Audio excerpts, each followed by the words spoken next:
Hello. चलिए, आज खाली बैठा हुआ था पार्क में, दोपहर का टाइम है। मैंने सोचा कि चलिए कुछ बनाया जाए, काल्पनिक दुनिया और जिसका साइंस से लेना देना हो और आप कुछ सीखें। तो मैं बात करने जा रहा हूँ गे लुसेक्स लॉ की, राइट। लेकिन गे लुसेक्स लॉ दुनिया में जिसने बनाया, मैं उस हिसाब से नहीं चलूँगा, अपने कुछ अलग ही अंदाज में चलेंगे, ठीक है। तो देखिए, आज की दुनिया, हमारा भारतवर्ष, या टॉक अबाउट ऑल पीपल, कोई भी ज़मीन पे रहना नहीं चाहता, हर कोई एयर में उड़ना चाहता है, पंख लगा के या फिर जेट प्लेन। अब देखिए, हीरो हीरोइनों के पास तो अपना खुद का जेट प्लेन होता है। हर कोई ऐसा ही चाहता है, सपने सोचता है कि भगवान हमको कुछ ज़बरदस्त कुछ ऐसा दे दे कि अपनी भी लाइफ सेट हो जाए।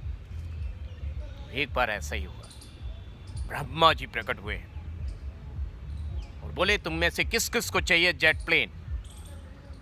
तो कई करोड़ों की इस लोगों की दुनिया में से कईयों ने जेट प्लेन ले लिए।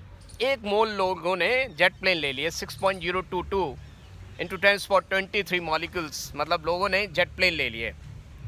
और ब्रह्मा जी ने कहा, देखो भाई, एक बात ध्यान रखना, जैसे जैसे टेम्परेचर बढ़ेगा तुम्हारे जेट प्लेन की स्पीड बढ़ने लगेगी, तुम्हारी दम बढ़ने लगेगी, इंटरनल एनर्जी बढ़ने लगेगी, स्पीड मॉलिक्यूल्स की बढ़ने लगेगी, तो तेज़ी से उड़ने लगोगे और स्पीड बढ़ती जाएगी। ठंडे में रहोगे तो धीरे धीरे चलेगा, और जितनी टेम्परेचर ज़्यादा होगा उतना तुम्हारा जेट प्लेन भैया तेज तेज दौड़ेगा, उड़ेगा। मतलब मज़े आ गए। ये लोग रात को थोड़ा आराम, मतलब आराम क्या, उड़ते तो रहते थे, धीरे धीरे उड़ते थे। और जैसे ही अपनी दुनिया के धरती के जो लोग होते थे जिन्होंने जेट प्लेन नहीं लिया, और उनके बीच से निकलते थे हवा विहार जैसे, भूत प्रेत, चुड़ैली आत्मा, वैविकल नेचर, ऐसे निकलते थे। और भगवान जी ने एक बात और कही कि देखो, तुम्हारे जेट प्लेन आपस में टकरा गए स्पीड से तो तुम मर जाओगे। तो ऊपर बाहर जो है ना, इलास्टिक कोटिंग लगा दी कि आपस में टकराए भी तो जपाक वापस, मतलब इलास्टिसिटी जैसे होती है, मॉलिक्यूल्स टकराएंगे, उनका कुछ होगा नहीं, विस्फोट नहीं होगा कोई, ठीक है। पूरा मतलब सारी सुख सुविधाएं दी कि मरोगे नहीं तुम, है ना।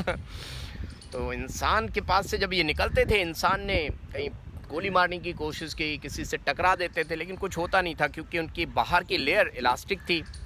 तो उन्होंने कहा, यार क्या किया जाए, ये तो बहुत परेशान करते हैं। जैसे जैसे सूरज की रोशनी बढ़ती है, टेम्परेचर बढ़ता है, ये और स्पीडली निकलते हैं, कभी इधर से कहीं उधर से निकल जाते हैं।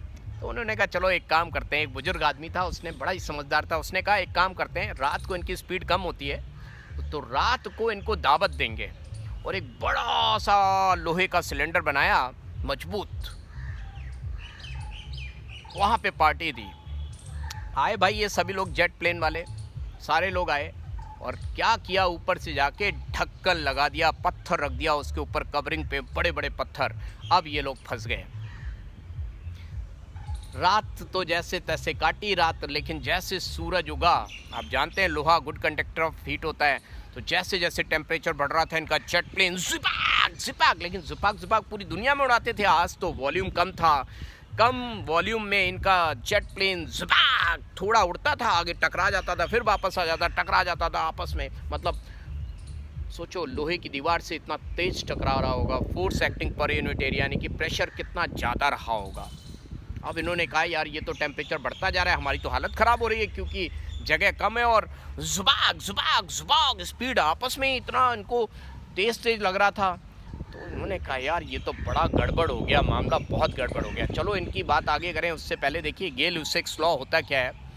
गे लुसेक्स लॉ कहता है, अच्छा भूल भी जाता है बच्चा, ये तो याद रहता है कि pressure is directly proportional to temperature if number of moles and volume is remaining constant. लेकिन ये बात भूल जाता है कि इसको चार्ल्स लॉ कहते हैं, बॉयल्स लॉ कहते हैं, या गे लुसेक्स लॉ कहते हैं, या क्या लॉ कहते हैं, डेल्टन्स लॉ कहते हैं, या ग्राम्स लॉ ऑफ डिफ्यूजन, क्या कहते हैं, इतने सारे लॉ है, तो कैसे याद रखोगे। तो याद रखो, गली में बन्नी, गली में बन्नी, बन्ना बन्नी होता है, गली में बन्नी, गली में मतलब Gay Lussac, GL Gay Lussac's, बन्नी, volume and number of moles remaining constant, गली में बन्नी। और पकाती है, पकाती मतलब P is equal to KT, P is directly proportional to temperature, K is constant, पकाती। या आप ऐसे भी कर सकते हो, अगर आपको ये याद रहा, गली में बन्नी, गली में 1 ही कांस्टेंट है, यानी कि volume and number of moles constant है। We know that ideal gas equation PV is equal to nRT, pav bhaji बराबर नॉन रोटी। तो PV is equal to nRT में वॉल्यूम कांस्टेंट हो गया और उधर नंबर ऑफ मोल्स कांस्टेंट हो गए, तो R तो पहले ही कांस्टेंट है, तो P is directly proportional to temperature. इतनी बात हो जाएगी, इसको गैलिलियो-सिक्स लॉ कहते हैं। अब देखिए इनकी कहानी आगे और भी है, लंबी है। इनने क्या किया, इन लोगों ने आगे क्या सेटिंग की उस पर आऊँ, लेकिन उससे पहले आप देखो, हम लोग एक्सप्रेस वे पे जाते हैं तो गाड़ी में टायर में हवा भरवाते हैं, राइट। अब देखिए जैसे जैसे टेम्परेचर बढ़ता है, अंदर के मॉलिक्यूल्स की ब्रह्मा जी ने वरदान दिया, जैसे जैसे टेम्परेचर बढ़ेगा वो जो मॉलिक्यूल्स होते हैं, गैसेस मॉलिक्यूल्स, उनकी एनर्जी बढ़ती जाएगी और स्पीड बढ़ती जाएगी, तो झपाक झपाक झपाक झपाक तेज़ी से टकराएंगे तो क्या होगा, अंदर का प्रेशर बढ़ता जाएगा, और प्रेशर बढ़ता जाएगा तो ट्यूब फैलना चाहेगा, लेकिन ट्यूब फैल नहीं सकता, बाहर टायर है या ट्यूबलेस टायर है तो फैलना चाहेगा, फैलेगा है नहीं क्योंकि मजबूत है वॉल्यूम कांस्टेंट। तो फिर क्या होगा, ब्लाम, विस्फोट हो जाएगा, राइट, टायर बस्ट हो जाएगा। ना हो टायर बस्ट, इसके लिए क्या करें, लोग कम कर दो, कुछ लोगों को उड़ा दो, भाई जा जेट प्लेन लेके निकल ले अपना तू निकल, लोग कम रह जाएंगे तो प्रेशर कम पड़ेगा, तो ऐसे बच सकते हैं आप। तो यहाँ पर जहाँ पे लोहे के उस चैम्बर में इनको बंद किया गया था, तो दो ही बातें हो सकती हैं। अगर मान लो टेम्परेचर, सूरज निकल रहा है और टेम्परेचर बढ़ रहा है, तो ये तेज टकरा रहे हैं, प्रेशर बढ़ रहा है, लेकिन मान लो उसी कहीं मोहल्ले में विस्फोट हो जाए, बॉम्ब फूट जाए या आग लग जाए, तो टेम्परेचर इतना बढ़ जाएगा, तो दो बातें होंगी। अगर लोहे की दीवार इस चैम्बर की कमज़ोर हुई तो मेल्ट कर जाएगा और ये लोग भाग जाएंगे अपना अपना जेट लेके। और मान लो लोहे की दीवार मजबूत है, रॉट आयरन है, मेल्टिंग पॉइंट बहुत ज़्यादा है, तो विस्फोट हो जाएगा, यानी कि ये फोड़ देंगे, उसको उड़ा देंगे और तब भाग जाएंगे। वो डिपेंड करता है कि कितना प्रेशर वो दीवार सह सकती है लोहे की, राइट। तो ये गैलिलियो-सिक्स लॉ तो कंप्लीट हुआ। आइए देखिए इन्होंने जो सेटिंग की, इन्होंने कहा भैया देखो रात के टाइम तो हम सह लेते हैं, जब धीरे से सूरज उगेगा ना सुबह के टाइम, तो कुछ पत्थर हटा देना, तो तुम हमारा पत्थर हटाओगे तो दीवार को हम खिसका देंगे, वॉल्यूम बढ़ जाएगा, वॉल्यूम बढ़ जाएगा तो हम प्रेशर मैनेज कर लेंगे। तो भैया रात में इंस्पेक्शन पे कोई आएगा, वो लोग तो रात को ही आते हैं, रात में बंद किया था, तुम उतना ही कर देना, हमारा पत्थर रख के वॉल्यूम, तो उन्हें लगेगा कुछ नहीं हुआ। तो लोगों के साथ सेटिंग कर ली, तो जैसे ही सूरज उगता था वैसे वैसे धीरे धीरे कोई पत्थर, देखिए जुगाड़ की दुनिया है, सारा मामला सेटिंग का, यहाँ भी सेटिंग हो गई है तो पत्थर हटाता रहता था, वॉल्यूम बढ़ता जाता था, तो टेम्परेचर कांस्टेंट रहता था। अब pressure is inversely proportional to volume, क्यों, जैसे जैसे आप वॉल्यूम बढ़ाओगे प्रेशर कम होता जाएगा, क्योंकि आपने यहाँ पे टेम्परेचर कांस्टेंट रखना है, तो टेम्परेचर कांस्टेंट रखना है, नंबर ऑफ मोल्स उतने ही हैं, लोग उतने ही हैं, लोग भागे नहीं हैं, लोग वही हैं, लेकिन वॉल्यूम बढ़ता जाएगा तो प्रेशर कम होता जाएगा। This is known as Boyle's law. Boyle's law को कैसे याद करोगे, बंटी खाता है पाव भाजी कॉन्स्टेंटली।